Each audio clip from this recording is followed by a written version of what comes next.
Hi there, YouTube. This is my XTM Mammoth monster truck. It has some trucky tires and on it right now because I didn't feel like going on eBay and ordering some monster truck tires.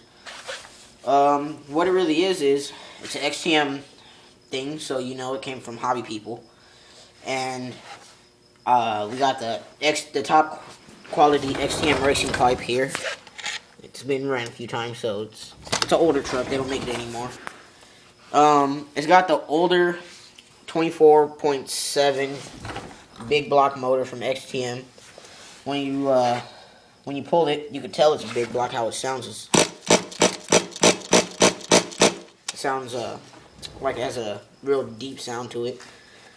And right now we got the transmission under construction. We got to go down to Hobby People and get a first gear for it. It stripped out. It lasted a while. This car normally doesn't break at all. Recently did the disc though, because like I said, it doesn't normally break, but every once in a while you do something you're not supposed to and it breaks. We don't really have a whole bunch of money into it. Stretched out the springs a little bit, like you seen on my T-Max video.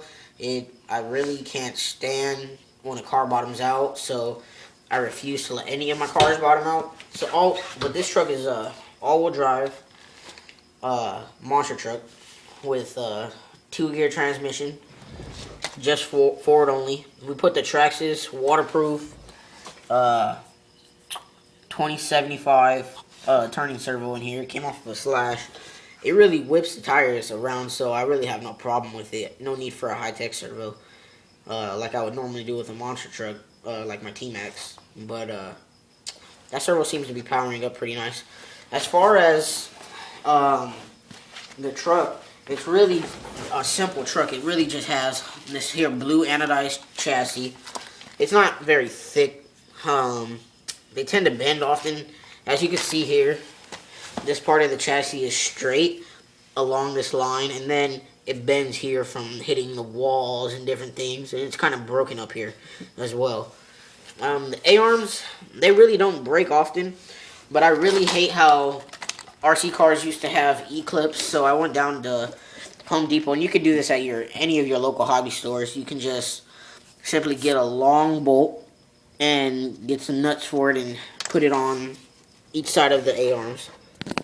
And then you can do that on the front and the back. I really hate doing and reusing E-clips. On my T-Max, I hate how Traxxas has E-clips on your clutch. As far as the transmission, though, it is a 2-gear transmission, but it is powered by a 2-gear clutch bell, or bell clutch, I should say. And yeah, you need a 2nd gear on it because it won't work without it. And the servo for the throttle is just a Futaba servo. It's really a simple car. It only has 2 servos. We're using the Traxxas Top Qualifier AM remote as far as remote for it right now, but we're planning on putting a Fly Sky remote on it, a G2G remote. As far as size, it's a really nice truck. It's pretty large compared to like a T-Max, but it has a lower center of gravity, as you could tell. As far as like size, here, I'll get the body for you, but you can see it's clearly larger than the T-Max body. I'll get my T-Max body for you guys to see. As you can see, the XTM body here is clearly larger than my T-Max body, but you can obviously see that the XTM is really actually lower to the ground than the T-Max. I'll get the T-Max for you to check it out.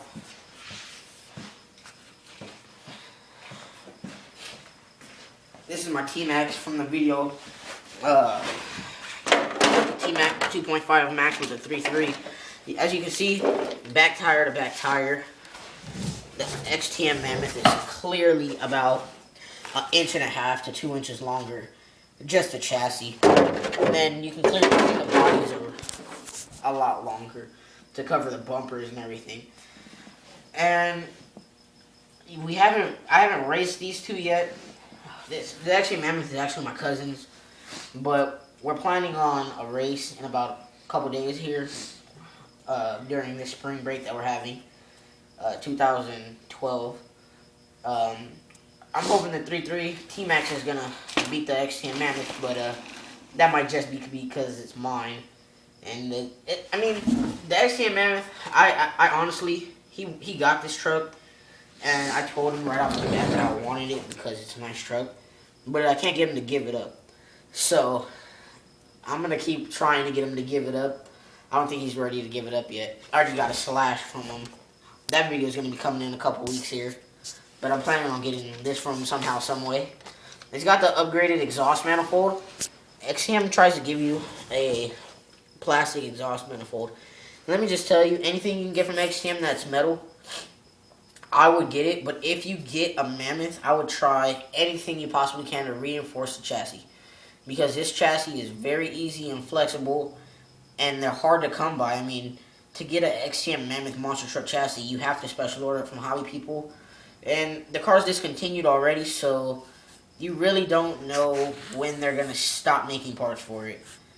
I mean, everything's convertible to the ST, but if you keep messing up the chassis, you can't. You know what? Nobody really likes the ST compared to the Mammoth and monster truck. I mean, it's so much bigger. It has a really slick look. I mean, let me just show you it with the body on it. It looks beautiful.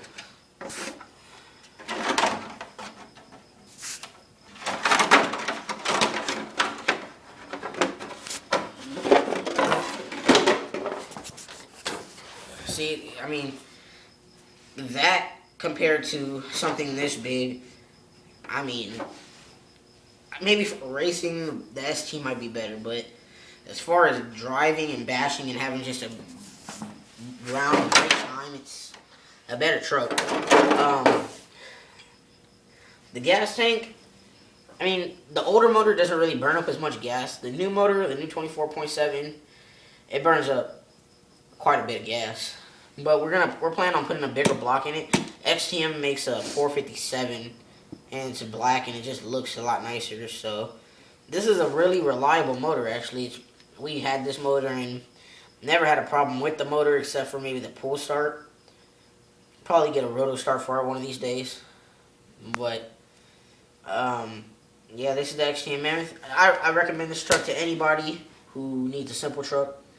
And thanks for watching our video.